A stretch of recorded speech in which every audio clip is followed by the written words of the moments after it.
Okay, so rate measurement, and again, this is in your PCT book on these different, how to measure the rates, okay? But the one that you will see most common, most all the time, okay, is the 6-second method. So when you, on your PCT exam, when you see an EKG strip, it's going to be 6 seconds of EKG. 6 times what equals 60? 10. So whatever you come through here, you multiply it by 10, and that's the rate. So in the 6 seconds, which is the most common, you measure QRS complexes, or count QRS complexes. So 1, 2, 3, 4, 5, 6, 7, 8, 9, 10. So you have a heart rate of 100. Does that make sense to everybody? Mm-hmm. Don't try to like cut in half. Just, it's only an estimate, okay? So you have 10 complexes, so you have an estimated heart rate of 100, okay? That's the 6 second, and that's going to be the most common form of measurement here. You have ventricular rates where you count large boxes, and you divide by R to R. I'm just going to read these because they're so uncommon that I'm not really that familiar with them. So count the number of large boxes between 2 consecutive R waves, so R, right? And 2 consecutive R waves, and divide into 300. This way. Okay, yeah, I mean, so you're sitting there going, huh? I got to do what? That's why they don't use this very much at all, okay? So you have 1, 2, 3, 4, 5, 6, 7, 8, okay? So you divide that into 300, it would come out to the rate. It's not widely used at all because 6 seconds, and really, as you already know, the number, if you're looking at a cardiac monitor, the number's up there. The heart rate is up on the cardiac monitor, so you don't really have to count them. This is only an interpretation, so when you see 6 seconds of EKG, you can count the number of complexes if you have to get out of the rate. If you count, do the 300 method here, where you're just counting the 2 complexes between there, and then this 1500 method as well. Okay, so when we review that in the book, in the PCT book, we'll look at this, but on your test, you will need the 6 second method if you have to determine rate at all. Okay, so that's just the rate that we look at. However, looking at these, so you have a better picture of this, because we talked about the other day on a regular, so a sinus rhythm, a normal sinus rhythm is a rate between 60 and 100, okay, because that's what the SA node produces. It depolarizes 60 to 100 times per minute. The SA node is the pacemaker of the heart, so it sets the pace of the heart, and a normal heart rate is 60 to 100 times per minute, right? The other thing about a sinus rhythm is it is regular. For you guys who have missed rules of interpretation, so when you interpret EKG, you have to follow the rules of interpretation, okay, which we'll get back to. But one of them is is it regular? Is the rhythm regular or irregular? Okay, a normal sinus rhythm is regular. A fib is irregular, regularly irregular, or irregularly irregular.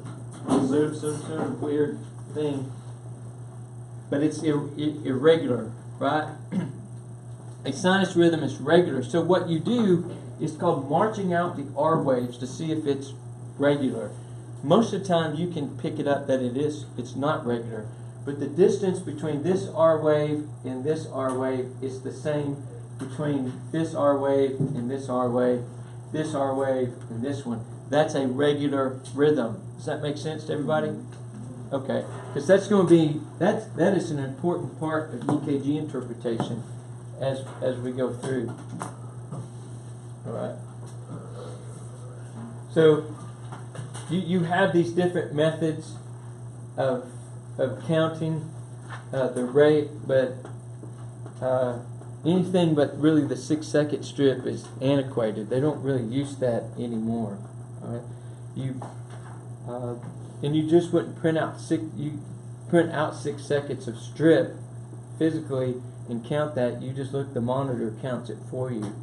Okay, but in interpretation, like if you were to have to go back and say, what is this rhythm and rate? Because when you interpret a rhythm, you also add the rate in there, and you add the fact that it is regular or irregular. So the full interpretation would be a sinus rhythm at a regular rate and at a rate of whatever. Okay? So, is it regular? The rhythm regularly, irregular? You know, are the atrial, the P to P intervals, the R to R intervals, are those regular or irregular? Okay, and then again, you have sort of they're not going to be. It's not an exact science. Now, the good thing, hopefully, when you take your exams, in every exam, every EKG exam, those rhythms are produced by rhythm generators, so they look perfect. They're not human rhythms. We'll see the difference. We'll look at human rhythms that look sort of messy, okay, and rhythms that are generated by a computer, which look nice. It reminds me of those filters on your Snapchat stuff, right? Why you gotta come at us like that? Yeah. You know, you take a picture and you put that out, then you put one of those filters on it, and it sort of takes all the stuff out, right? Or the Photoshop, right? And so that's what those rhythm generators do. They sort of Photoshop it so it looks perfect. All right? But this is what we spoke of. So when you analyze the rhythm, these are the things. It has to be systematic. If you go about this without a systematic approach, you're going to mess it all up. Okay? Mess it all up. So, the rate, analyze the rate. Is it regular or irregular? Okay? Does it have P waves? Okay? Does it have QRS complexes? When in here first, the rate, is it regular? Does it have P waves? And does it have QRS complexes? Okay? Then go back and do the measurements, because as we learned the other day, each one of these has a measurement to it. Okay? Then you evaluate ST, segment elevation or depression, and T waves. Okay? They have normal looking T waves. So it has to have a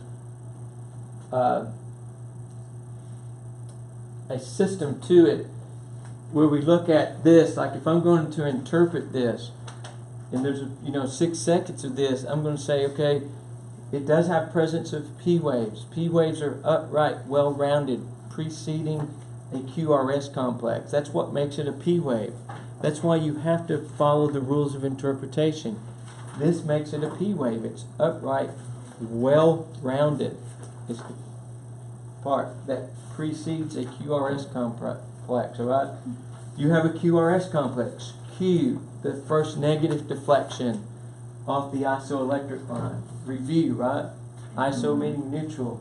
The R wave, the first positive deflection. The S wave, the second negative deflection. This has, let me go back to, here, the times. So after you evaluate, yes, it has a P wave. Yes, it has a QRS complex. Yes, it has a T wave. Okay? Then you evaluate the length, because across the EKG paper is measured in time, correct?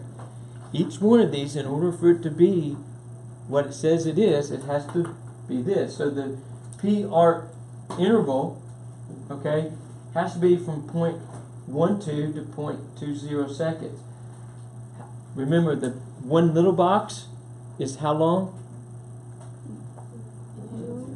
0.04. Big box? 0.20. So one little box is 0.04 seconds in time as it goes across, and a big box is 0.20, okay? So this means that this PR interval can't be longer than one big box. Okay, if it's longer than one big box, it doesn't fit the definition. That's very important because it makes it a different rhythm. Okay? The QRS complex, this says 0.10, but it's 0.12. I didn't make the slide, okay, don't blame me. But 0.12, it can't be wider than, to be a normal QRS complex, it can't be wider than 3 little boxes. Okay? If it is wider, it's not normal. Doesn't mean it's not a QRS complex, it just means it's not normal. Okay? It's considered a wide QRS complex. Just like capillary refill. What's capillary refill supposed to be? Less than 2 seconds. Right? If it's greater than 2 seconds, doesn't necessarily mean that it is abnormal, but then you have to figure out why. Maybe my hands are cold, okay? And so I have a delayed capillary refill. The same way here, you evaluate why this is wide, okay? Then you have the ST segment, where we look for ST elevation and depression and MIs, okay? And then the T wave. And then go back. So you evaluate, are they present and are they regular, and the length and time that they are. So those are the rules for interpretation. It gets easier the more that you look at it. Okay. Remember, the P wave signifies what? Right. SA node depolarization. Okay. The QRS complex. Ventricular depolarization. T wave. Repolarization, right? Remember, the atrial repolarization is hidden in this big complex because it's such a large amplitude. Okay, so little things to remember and to review, but once you start looking at rhythms, the more you look at them, the more that they make sense, as long as you follow the rules of interpretation. Okay?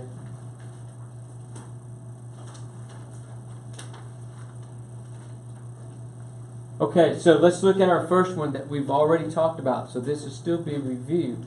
The sinus rhythm. In these boxes here, this is the rule for interpretation.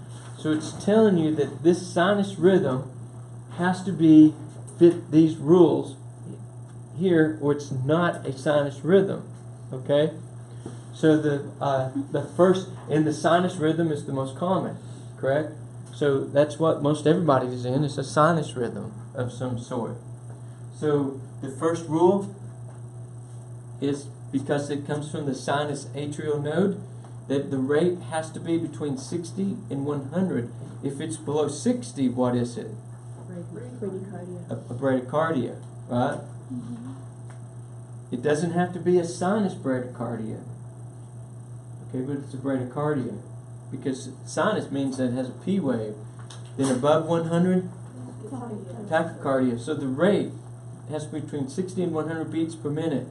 The rhythm has to be regular. Has to be a regular rhythm. If it's irregular, it may be a sinus rhythm, but it has something in there that causes it to be irregular, like a sinus rhythm with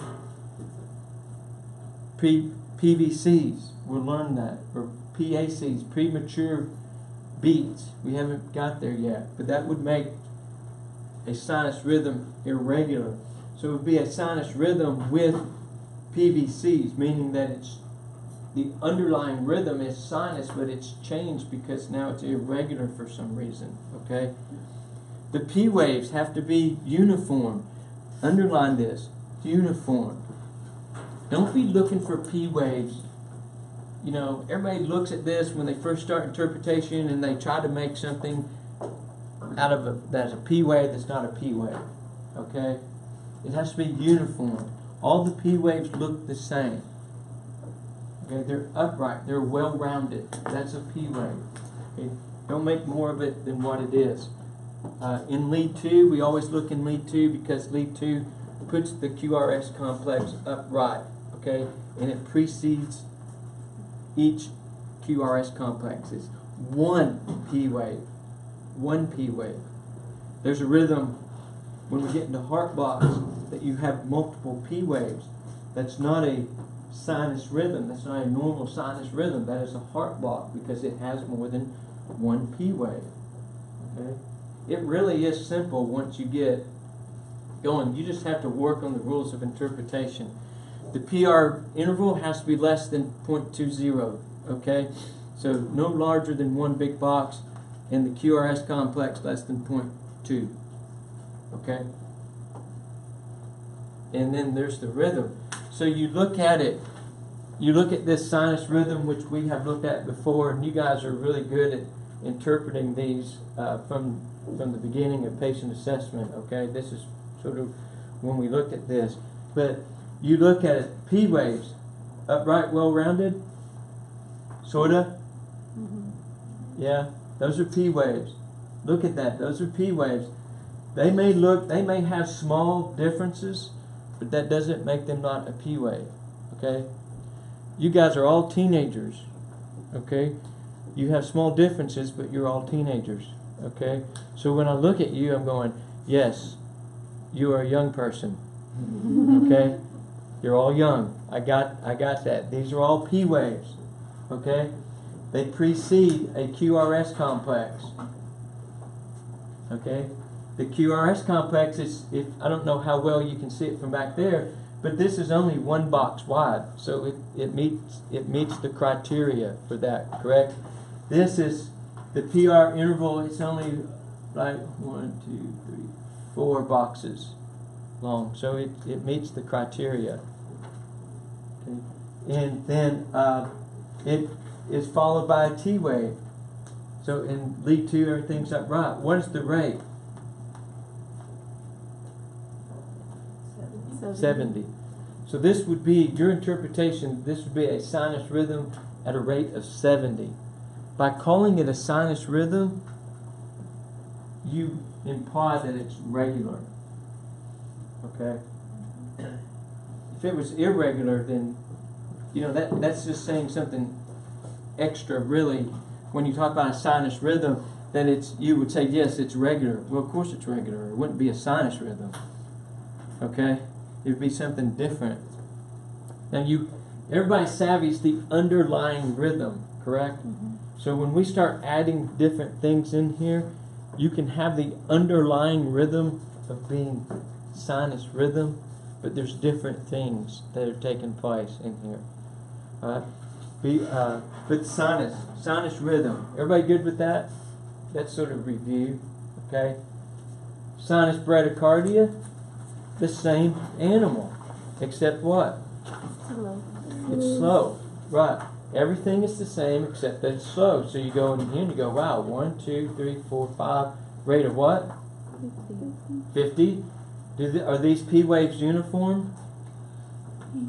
Yes. What's different about this? Huh? Oh, they're big, yeah. This could just be an axis deviation, or they had the gain turned up too high on here. But what's different? There's a depression. Very good. There's some ST depression. So your improper interpretation would be this is a sinus bradycardia at a rate of, what did we say, 50? 50 with ST depression. Okay? So you won't go ahead and say, you know, when you say someone's full name, you add their middle name, right? So you want to say the whole thing. Other people that teaches this EKG interpretation, it would be like say the whole address, say the whole interpretation, or give that entire address. Does that make sense? Okay, so you just wouldn't say, hey, I live on Baylor Street. You would give, I live at blah, blah, blah, Baylor, Greenville, Texas, blah, blah, blah, right? So, so sinus brady, not a problem, correct? Everybody good with sinus bradycardia? Sinus tachycardia. Boom. Same thing, right? Except the rate. It's over 100. Okay?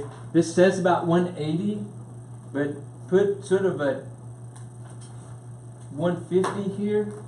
Okay? Remember, it's just like blood pressure. What's the normal blood pressure? Well, everybody has a different range, right?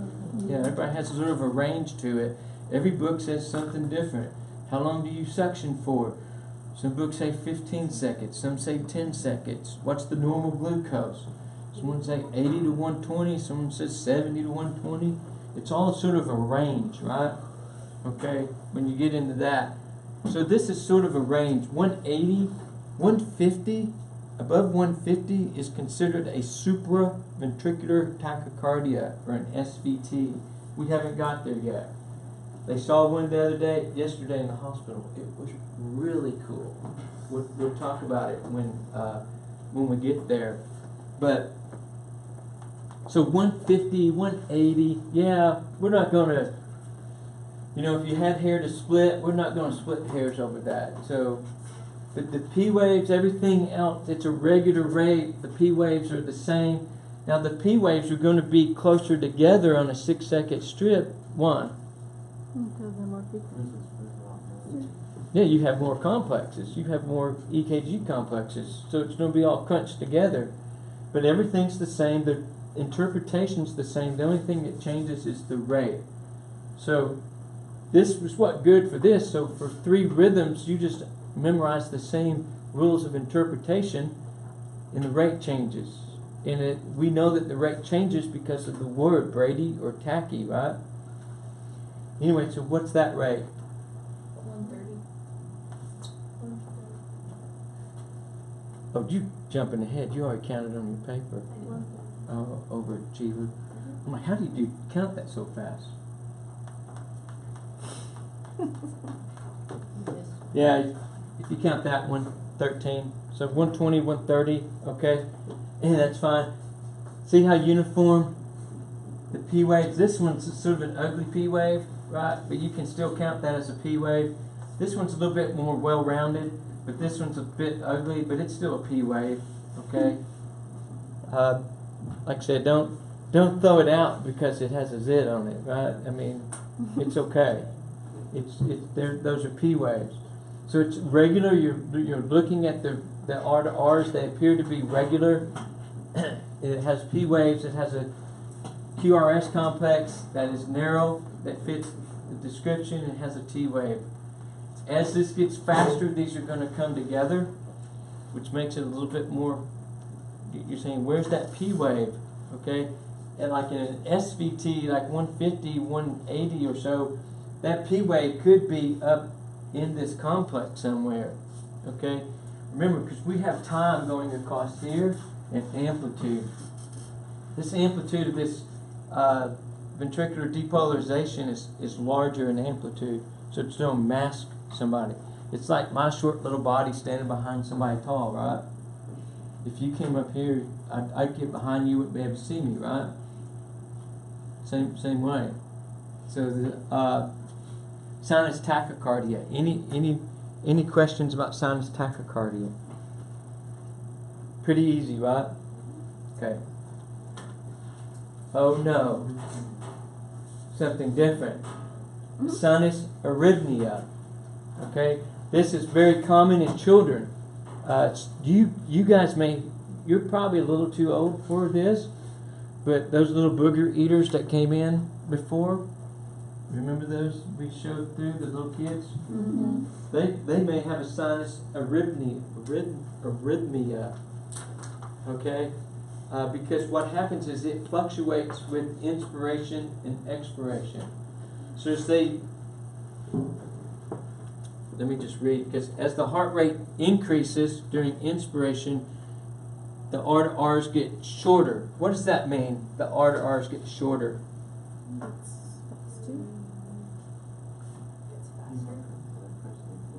Yeah, they get faster, right? And they lengthen, it means slower. So as the R to R's get shortened, the gap between the R to R's come together, that means that the rate is faster. When they lengthen out, that means the rate is slower. Okay? So, if this is the case, then it's irregular, correct? It's going to be an irregular rhythm because these guys, when they breathe in, their heart rate goes up. When they breathe out with expiration, their heart rate slows down. They grow out of this. Okay? It's very common. This is why a lot of pediatric patients have irregular heart rhythms. If the patient has an irregular heart rhythm, how long do you count the pulse? Yeah, exactly, for the full minute, because it's irregular. You can't take the 15 seconds because it's irregular. You have to count it for the full minute. Okay? That's a question on the PCT exam. I'm almost certain of it. Okay? So you would count for a full minute. Everything else, because of the fact that it is sinus, fits in there. It's 60 to 100 beats per minute, right? Even though it's irregular. Okay? It has the same P waves. It has the same PR interval. Okay? Has the narrow QRS complex. Okay? So everything's the same except that it's irregular. See, exhalation. No, I got that wrong.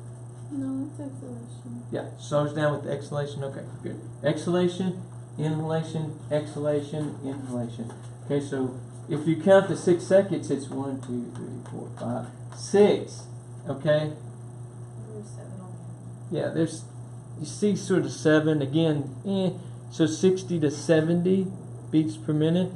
You have this big gap over here. But that's the problem with the 6 second strip with an irregular rhythm. It is a good range. So you have to say, yeah, 60, 70-ish, whatever. All right? So sinus arrhythmia. Why can't I say that word? How would you say that word? You can't say a lot of words. Yeah, but don't blame me.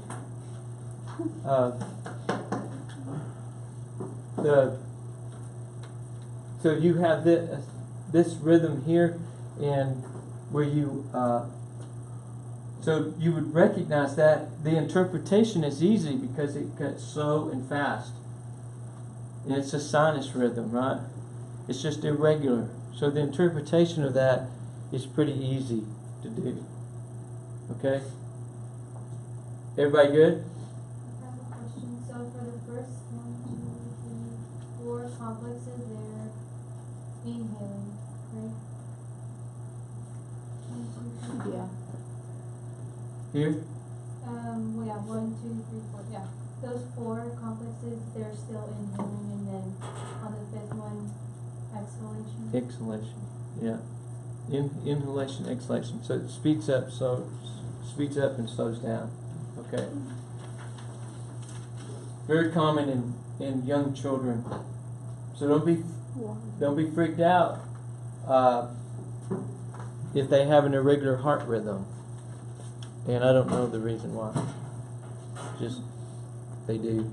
I'm sure there's a reason, but it was one of those things that fell into I don't really care bucket, right? Okay, so the sinus arrhythmia. Oh. No. We're going to save even though it's a sinus rhythm, we're going to save the blocks to last. Okay? Because they're the hardest to understand. Okay, it takes more interpretation to understand heart blocks. So we're going to wait till the last. But if you were to see this, you would say right away, is that a sinus rhythm? No. A normal sinus rhythm? No, because what? Because of the period. There's a gap. The period there that it's Oh, well, yeah. This big block, this big gap here, okay? But it's irregular, right? Mm-hmm. This makes it irregular, so it's not, and this is pretty close to being regular. These beats are here, but it's irregular. So it's not a sinus rhythm. It's not a normal sinus rhythm. However, The underlying rhythm is sinus because of what? Huh? Because you still have P waves. Very good, because it has P waves. This complex right here is a sinus complex. So yes, this is a underlying rhythm of a sinus rhythm, but it's not a normal sinus rhythm. This would be a sinus rhythm with a second degree heart block. And I'll explain that as we go later. Okay? Because you have this big drop. You have a drop beat here. Okay?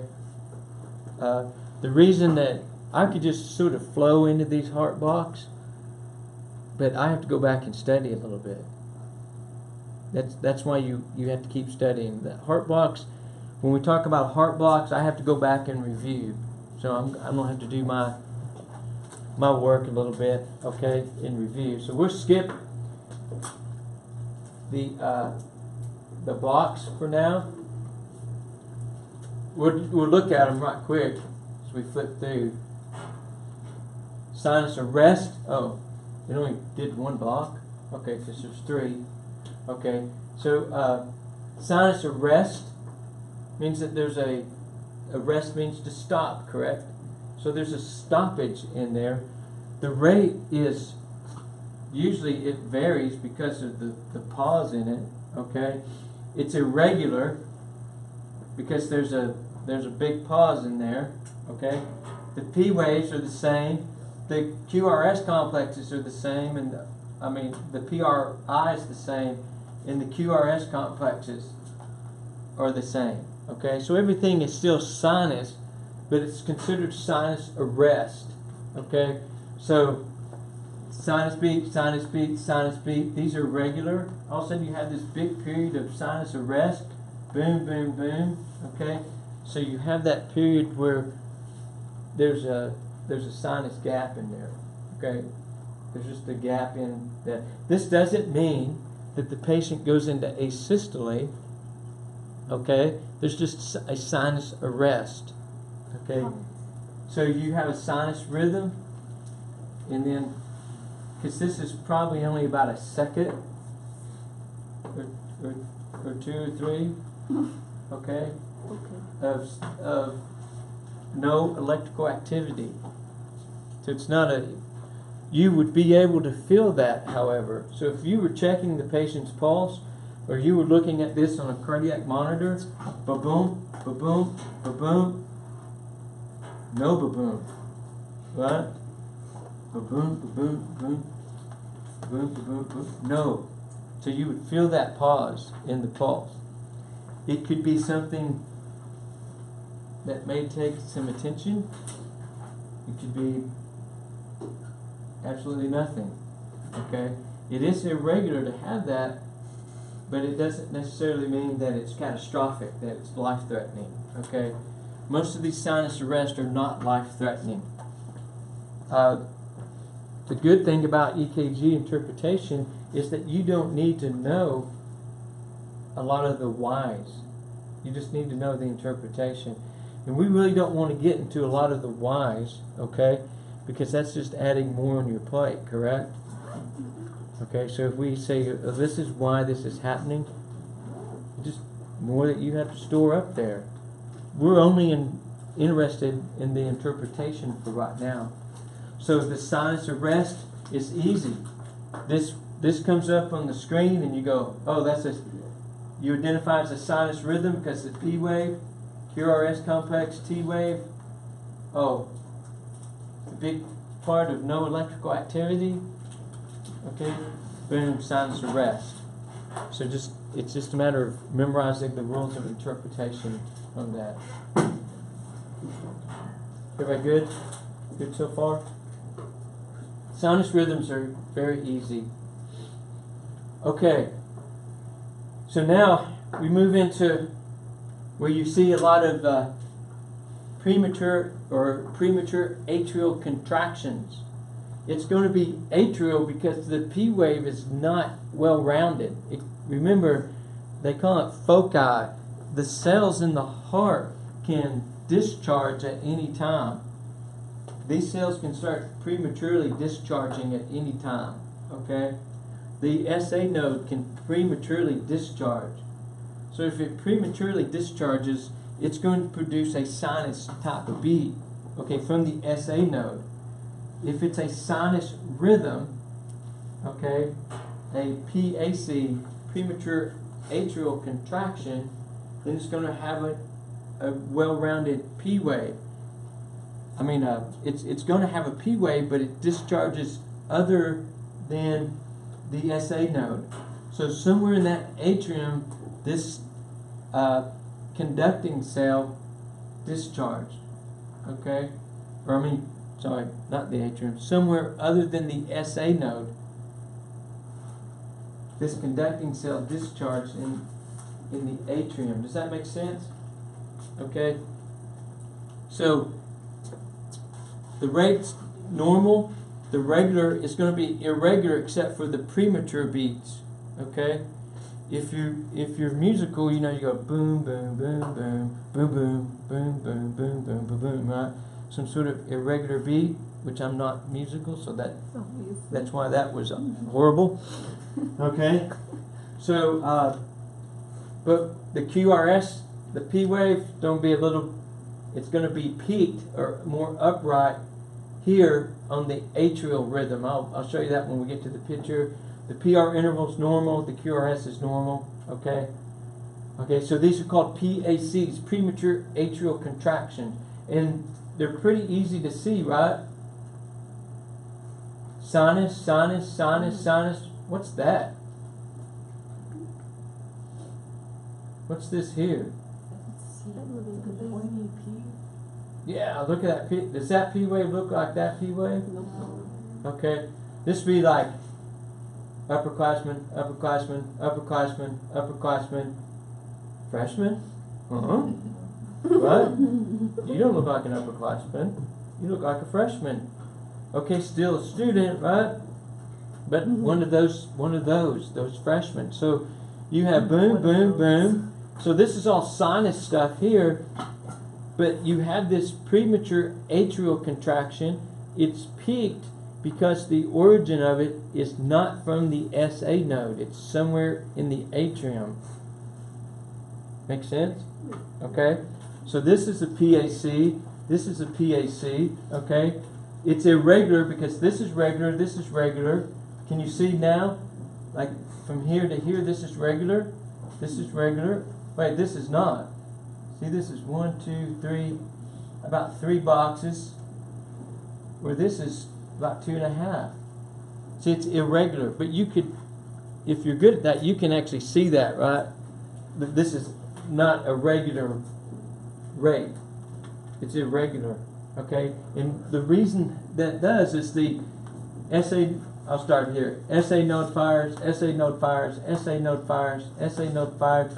Something took place where the atrium fired. Okay, that was crazy atrium, right? Those cells. Anyway, it produced a PAC. Okay, got my PAC out of the way. If you're checking the pulse here, ba-boom, ba-boom, ba-boom, ba-boom, ba-boom. Okay, if that PAC, along with the other premature beats, very important, if that perfused, which means if that produced a pulse, is what perfused means. So if that beat is a perfusing beat, okay, if it produced a pulse. So you go through here and you say, ba-boom, ba-boom, ba-boom, ba-boom, ba-boom. That's a perfusing premature beat. Okay? So everybody get that. Perfusing means that it produces a pulse. That's important now and later on. Okay? Would it feel any different? No, it would feel just like a pulse. Okay? It would cause your pulse to become irregular. Okay? Ba-boom, ba-boom, ba-boom, ba-boom. Ba-boom, ba-boom, ba-boom. No pulse. Okay? No pulse felt here. That would be a non-perfusing beat. Okay? Everybody good with that? If it produces a pulse, it's perfusing. If it's doesn't produce a pulse, it's non-perfusing. Important for later on when we get into PVCs, premature ventricular contractions. Okay? Alright, so I told you I wasn't going to tell you any why, but I tell you why on this one, because it's very common.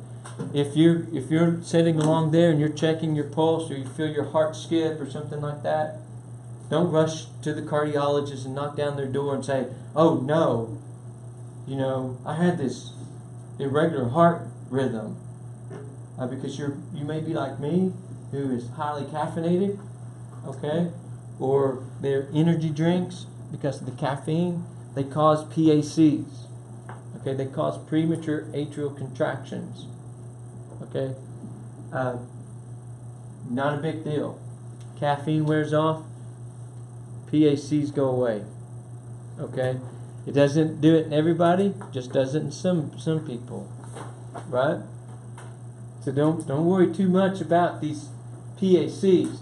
Now, along with PACs and PVCs, if these are non-perfusing beats, then we have to worry about that, right?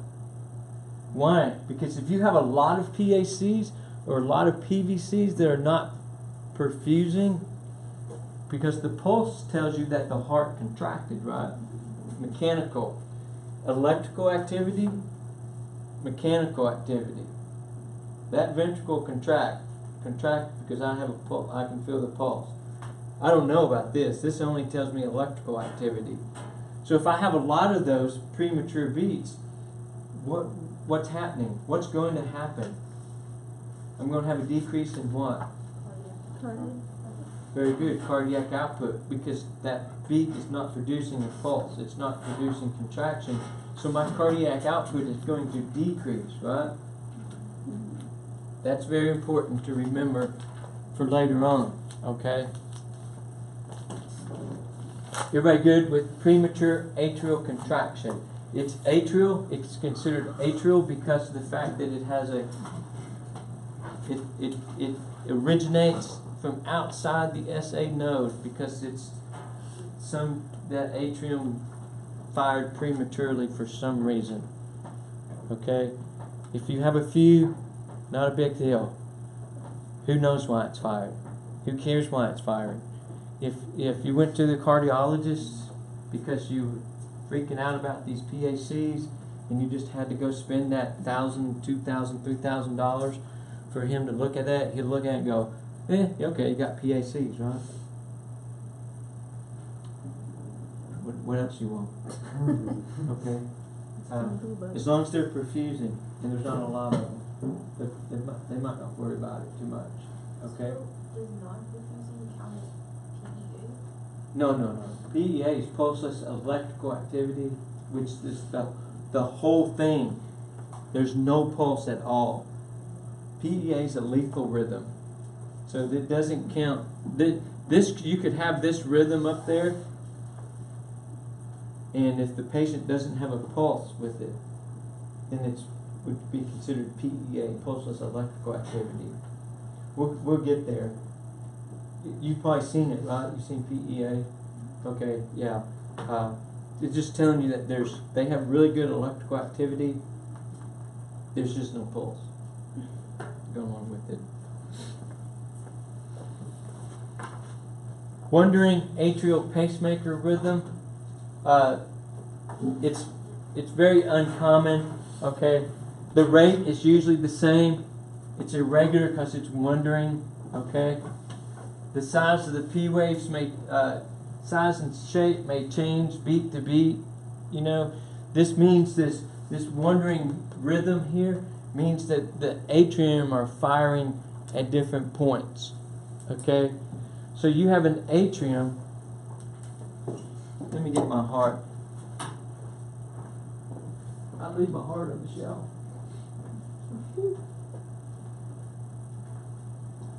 That was funny. Yeah, didn't hit it.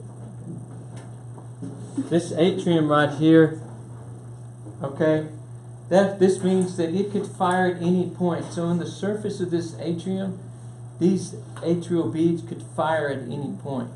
Okay? That's what makes it so different looking on the EKG. It's outside the SA node, which is up here in the wall, okay? It looks different, looks pasty, okay? So you can actually identify the SA node, but the atrium can fire at any point. The other important thing to remember is the ventricle can fire at any point. Any surface of the ventricle can fire as well. So we would get premature ventricular contractions, okay? Premature atrial contractions, okay? So while you're at the hospital and you're looking at all these EKGs, identify, if it looks irregular and these weird things, identify that, or ask the person you're with, was that a PVC or was that a PAC or what was that, okay? Definitely look for PVCs. PACs are not really that big a deal. PVCs, one every once in a while is not a big deal. A bunch of them together is VTAC. Okay, 3 or more PVCs together is considered VTAC. So they're going to have to treat, that's treatable. Premature ventricular contractions can be a big thing, okay? So anyway, keep that in mind as you go through. This is such a weird looking rhythm. The Qrs complexes are normal. Because it's wandering all over the place, the PRIs vary. But you can sort of see this P wave's inverted, okay, down here, which might make you think it's junctional, okay.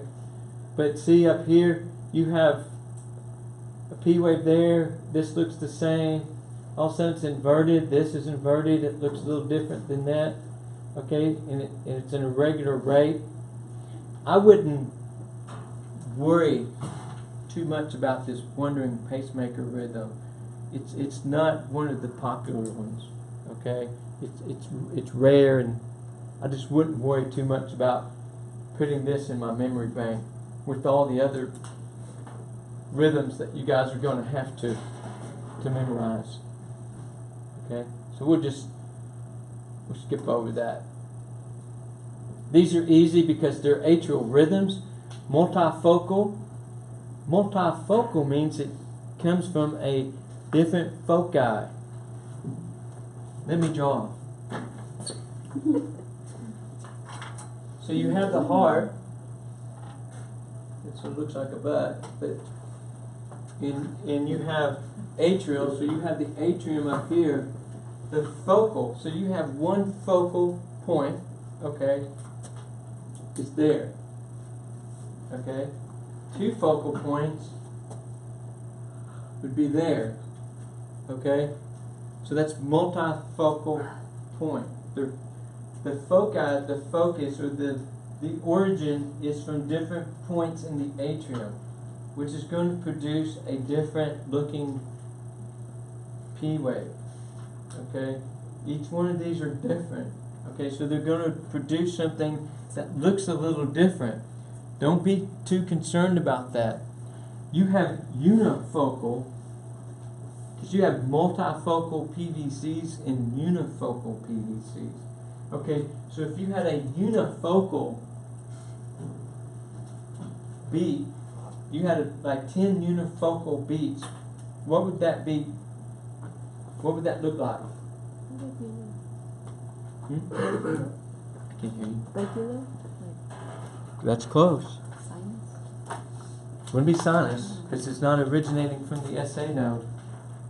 But 10 beats from there. Unifocal means 1, right? So it would be from the same place. It would be from the same foci. It would be from that place right there. Multiple foci means it's from different origins in the atrium. Okay? So you could have all over. You have different foci. You have different focal points. That's what makes the P wave look different, because it's coming from a different place. That'll clear up when we start talking about PVCs. You'll be able to see the differences. So all these, if this was unifocal atrial tachycardia, all of these atrial beats right here, okay, I hate to call them P waves, but in short, you're going to call them P waves, okay? They're not really P waves, they're atrial beats, but because they're peaked, they're not well rounded. But all these, if this was unifocal, all those would look the same, okay? Multifocal, they look different. They're coming from a different foci, different focus point, okay? Make sense? Everybody good with that? Yes, sir. Okay. So, and the tachycardia just tells you what? How fast it is. Okay? Now, you're going to get people that says this is a sinus tachycardia. Okay? They don't say this is sinus tach.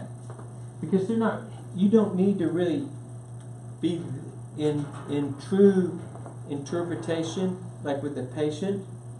Okay? You don't need to be splitting, oh, is that a upright, well-rounded? Meh. When you're looking at that on a cardiac monitor, you're going to say, okay, that's a sinus tachycardia. Because you're not really worried about this atrial beat, or did that originate from the SA node, or did that originate from the atrium, okay? Because it's producing contraction. So in real medicine, they're going to say this is a sinus tachycardia, even though the P waves are peaked. Okay, you can still call it a sinus tach. If you want to get really technical, okay, then you would call it atrial tachycardia. It's the only difference. It's still going to produce a pulse.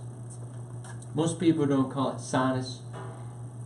The splitting difference is it's not called a normal sinus rhythm. You wouldn't say that's a normal sinus rhythm, because a normal sinus rhythm is where the P wave is upright, well rounded. Okay? It's not well rounded, it's peaked. And they all look different. Now it can't be atrial fib because it's regular. When we get to atrial fib, I jumped ahead a little bit, but when we get to atrial fibrillation, it can't be that because it's a regular rate.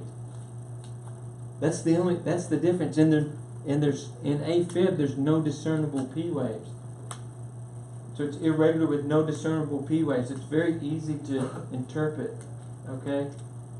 So this is atrial tachycardia. Okay? Everybody good with the atrial? I didn't want to make a big deal out of it. You know, this one, a supra ventricular tachycardia. Okay, supra means above. In here, it's above the level of the bundle of His. This is a re-entry conduction problem that we may speak of later when we actually get into it. Okay, but it's a re-entry conduction problem. Just remember that for right now. Re-entry conduction. So it originates from the SA node if it's a sinus, okay, because you have atrial tach, right? A flutter, a fib. These are all really considered a form of supraventricular tachycardias, but we separate them out a little bit, okay? We really don't call this all supraventricular tachycardias because they're different rhythms. But what we want to remember, it's called an SVT because where it originates from. It originates above the bundle of His. Okay? Right past the AV node is the bundle of His. Does make a little sense? Okay. Don't get too caught up in that. Because let's look at this sinus. Okay. Rapid ventricular rate, a tachycardia, narrow QRS complexes, okay, and then we just want to look at the original. Is it atrial or is it junctional? We haven't got to junctional rhythms yet, so all this will blend together as we go through it.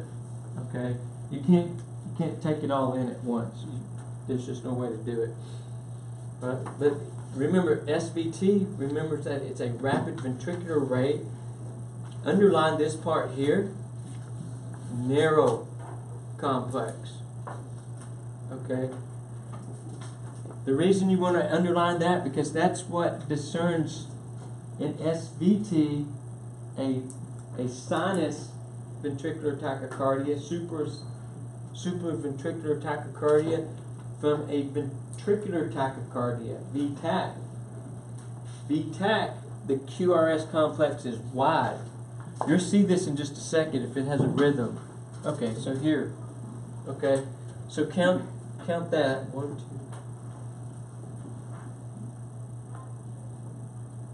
So it's like 150 or so. Okay. You may have a supraventricular tachycardia, a sustained SVT. Okay, or you may have what's called a paroxysmal tachycardia, or PSVT. Okay, this word here means it comes and goes. So this rhythm here, if it's a PSVT, means that it's going to accelerate and then slow back down, accelerate and slow back down. Okay, it means it comes and goes. Sustained means it's a SVT all the way across. It stays above the rate of 150 to 180. Okay? Make sense? Okay. Where are the P waves? Can you guys see them? Here? I guess. This is a T wave. Oh. No, we can't see it. I can see it. See how crunched together they are? Yeah. Let me flip the light off, see if that helps. Whew. See how crunched together they are? See, a lot misinterpretation wise, a lot of people will say, this is a P wave. They start counting those as P waves. They're like, oh, that's a T wave. How do you know? You know, because see the slope coming up from this complex here? Mm-hmm.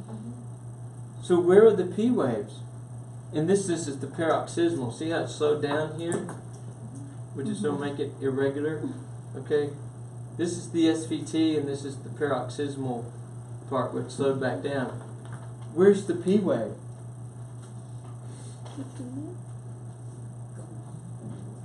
There is no P wave. There is a P wave. It's sinus. So it's in like little. Well, it's in the slow parts. Right. Well, yeah, it's here. That's correct. See, it's there because it's slowed back down. The other ones, it's hidden, just like the repolarization is hidden. It's hidden up in that complex. You can't see it, okay, because they're all crammed together again. Okay. If you were to stretch those back out, then you'd be able to see it. You cram them together, you can't see them. They're too close together on a 6-second strip. So you can't see them, but they're still there, okay? One common thing that takes place with an SVT, okay, is that when you start counting a pulse, this is why it's good to look at this on a monitor.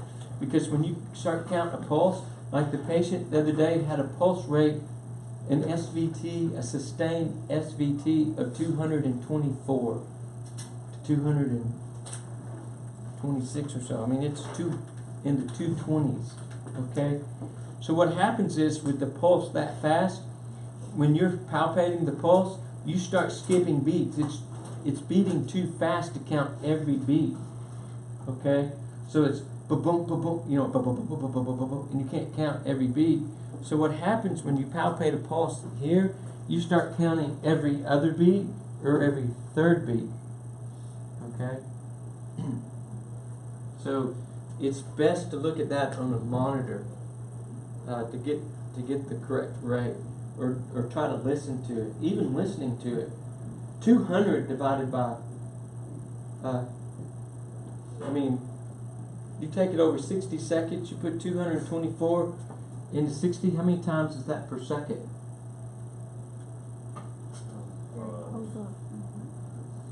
You got calculators. Wait, can you say that again? Let's just say 200. You have a heart rate of 200. How many beats is that per second? Oh, that's like 3.3, right? So let's just say 3 beats per second. You can't count that. It would be like, right? You can't palpate that. You can't count it. So you end up counting every other beat or so. I've done it. I've actually done that before. Okay. I had a patient at SVT.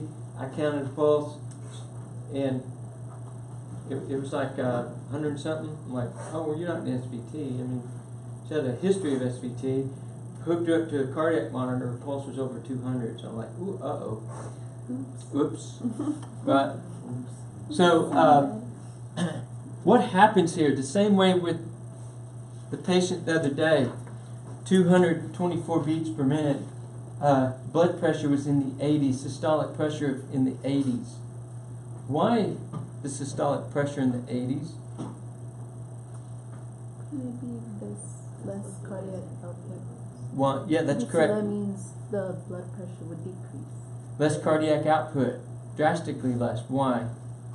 Because it's not allowing it to refill. So Very good. Not allowing time to refill at all. So it decreases your stroke volume. It's not allowing it to refill, so it decreases stroke volume, which is going to decrease cardiac output, right? And so what they did there with this patient here with the SVT, they were going to give him some medicine called adenosine. Adenosine or Adenocard is a medicine. I'm trying to sort of space it out here again. The medicine that will slow down the heart rate. Okay. What happens is when they give the adenosine, is that what it's supposed to do? It's supposed to put the patient in essentially sinus arrest.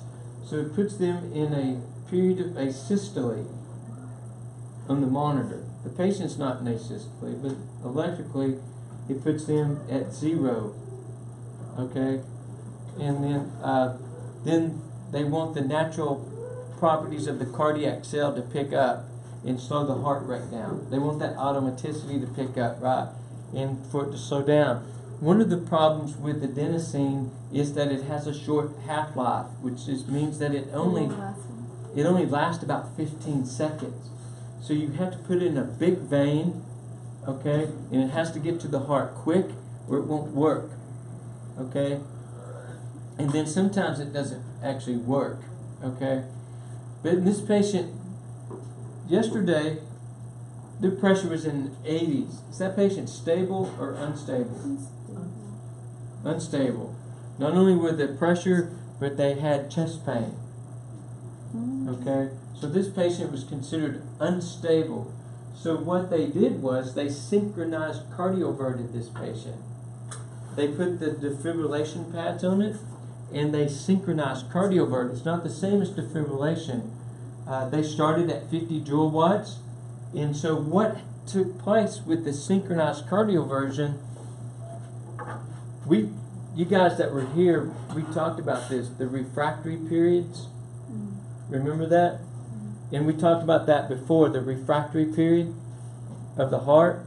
Remember the absolute refractory period? It can't absorb any stimulus. So it has to hit, the energy has to hit the heart during the relative refractory period. We talked about that last class, but we talked about it before, so it may kick in there, okay? So they need this to hit in the relative refractory period, or it won't absorb, okay? They're using the electricity, or the energy, the joule watts, to essentially electrically stop the heart, okay, and then reset it. It's like that person that you may know that's going ballistic. They're just like panicking and screaming and yelling, and you're saying, calm down, calm down, calm down, right? And they won't calm down. And on TV, what do? slap them. They slap them. And then they go, okay. Same sort of deal, except that it's a big slap. It hurts, what they say. Oh, never had to do that, but it hurts. They give them a medication to sedate them a little bit before they synchronized cardiovert them. But electrically, it stops the heart, puts the heart in the ventricular standstill where there's no electrical activity, okay? And they want the natural property of the heart to pick up, okay? So that's what they did. They shot. Yeah, stop that. Okay. They picked up they shocked this patient, they synchronized cardioverted this patient, okay?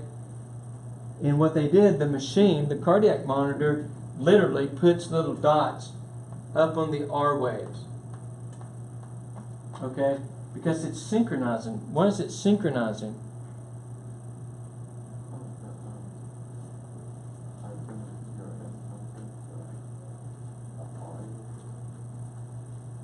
Sort of.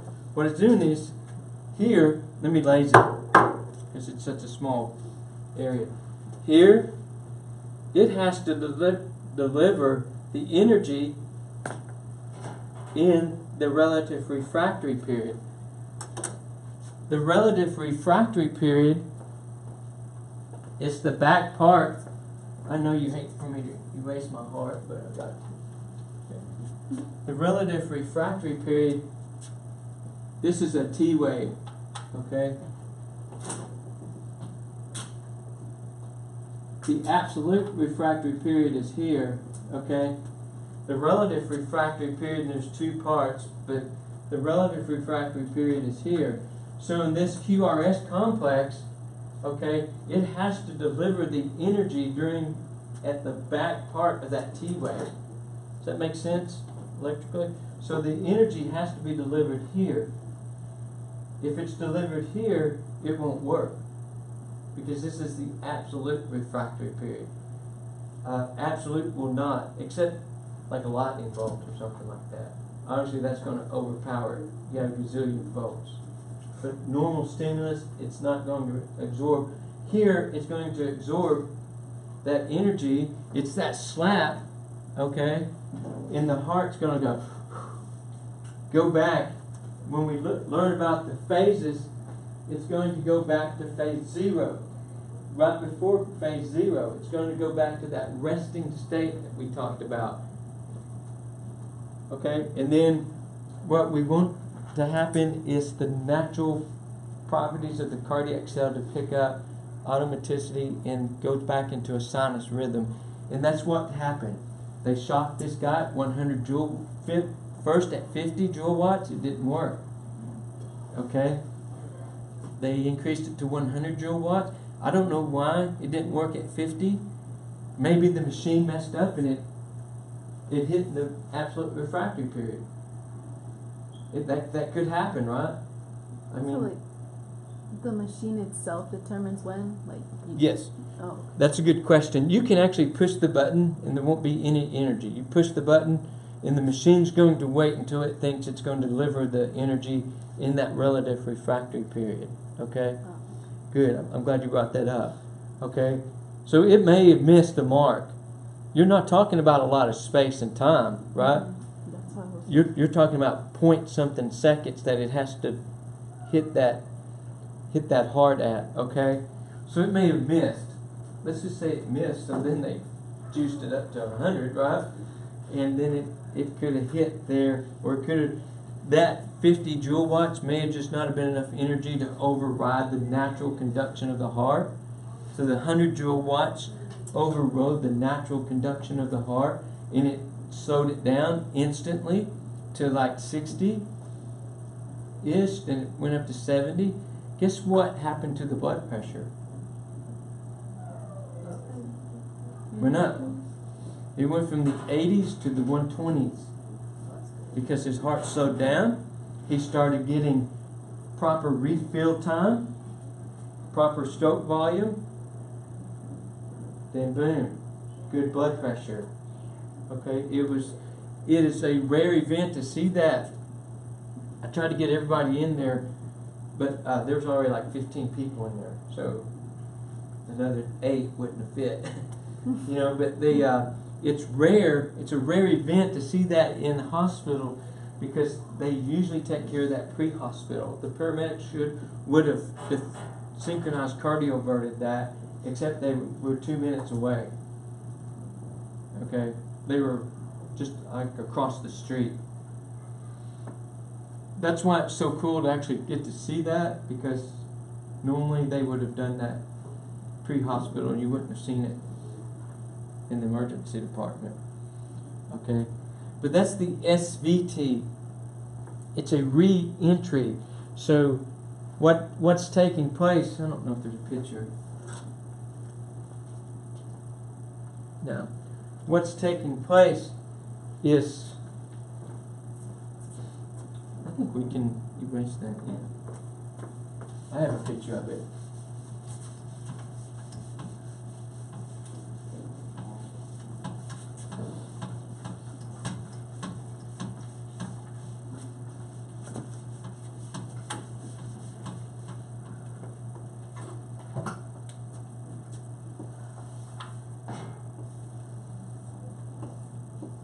Oh my word. Must be lunchtime. Okay, so you get the SA node, internodal pathway, right? AV node, bundle of His, bundle branches.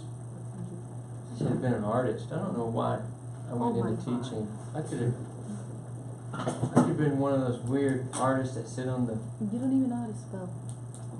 You don't have to be an artist. It's fine, I can draw. Oh, God, man. Anyhow, what takes place here is this electrical impulse it comes down here, but before it goes through the bundle of His, some way it re-enters and comes back up. And it produces more response from the SA node, okay? So it re-enters. It's a re-entry conduction problem, okay? And again, without getting into all the whys, okay, it does this. It comes down at re-entry. So just remember that SVTs are a re-entry conduction problem, all right? So it gets down to the bundle His and it re-enters, and it causes this. It can be life-threatening because of the fact that the decrease in cardiac output. All right. If this older gentleman I think he was in pretty good shape, because I think he would have went in cardiac arrest shortly after this. I mean, he was on that brink right there. Okay, I think unrecognized, probably, I'm guessing, 10 minutes, he'd been cooked, he'd been over, okay? So, anyway, because his cardiac output was decreasing so much at that, he just had no cardiac output. How much did he weigh? He's a little guy. A little guy. Yeah.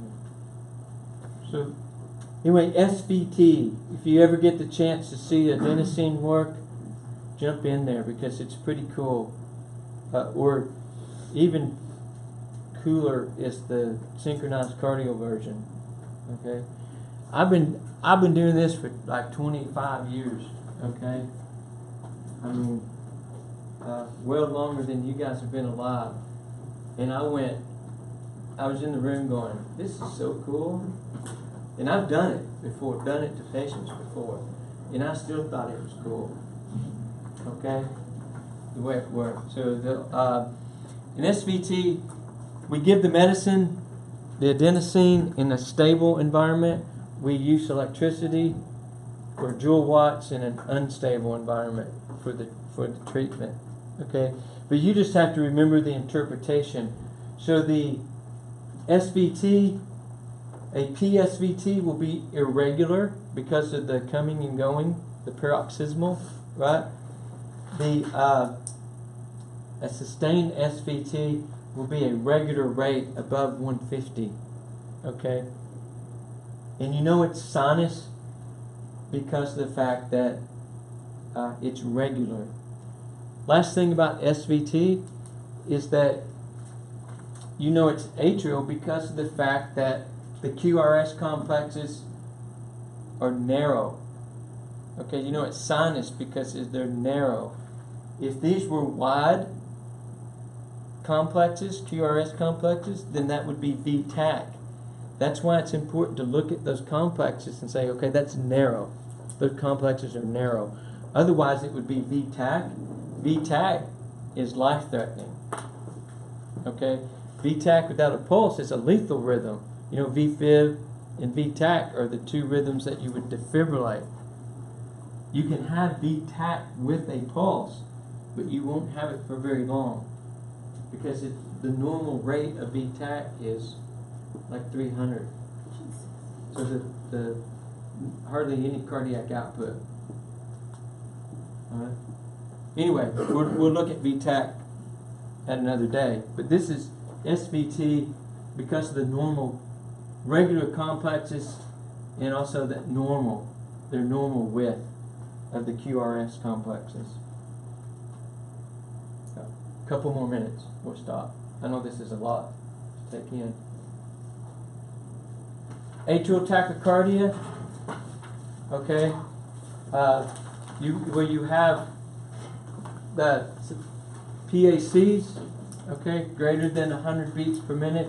Paroxysmal atrial tachycardia, PAT, all that's telling you is that it's from an atrial beat, okay, which means that it's coming from the different origin from the SA node. Okay, so 150 to 250, okay, narrow. If this wasn't narrow, it would be VTAC, okay.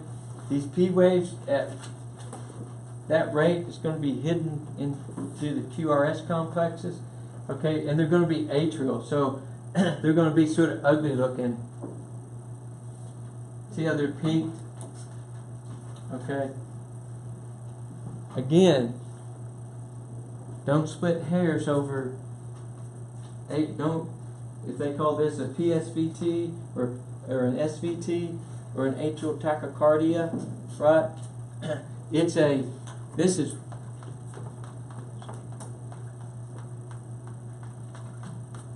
(18-180), so that's an SVT, okay? If it was 100, then it would be just a normal atrial tachycardia, okay? Which means that you can call that sinus, or they may say that's an SVT. The reason is because they're not splitting the hairs over these peaked P waves. Does that make sense? I know it's a little confusing, but I want to make sure it makes sense to everybody, okay? So when you look at that, you say SVT. Okay, it's an SVT. You treat it the same way, by the way. Unstable, you shock it. Stable, you give medicine for it. Okay? It has to be sinus in order to give the adenosine. At another day, when we look at AFib, can't give that medicine for AFib. Usually it will equal death. So rhythm interpretation is important. So the atrial tachycardia, okay, just really, if I looked at that quickly, I'd say, oh, that's fast. That's a tachycardia. And then count the complexes. 118, 180. I'd say that's an SVT. Okay, I'm not going to discern between the two, the atrial or the sinus. It doesn't. In the end, it doesn't really matter. If you're getting really technical, atrial, right? But I don't think in PCT land, I don't think they split that like that, okay? They shouldn't. Okay.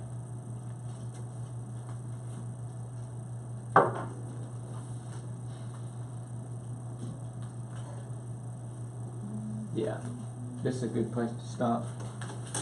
Do you guys have any questions? Everybody good? You're good. Okay.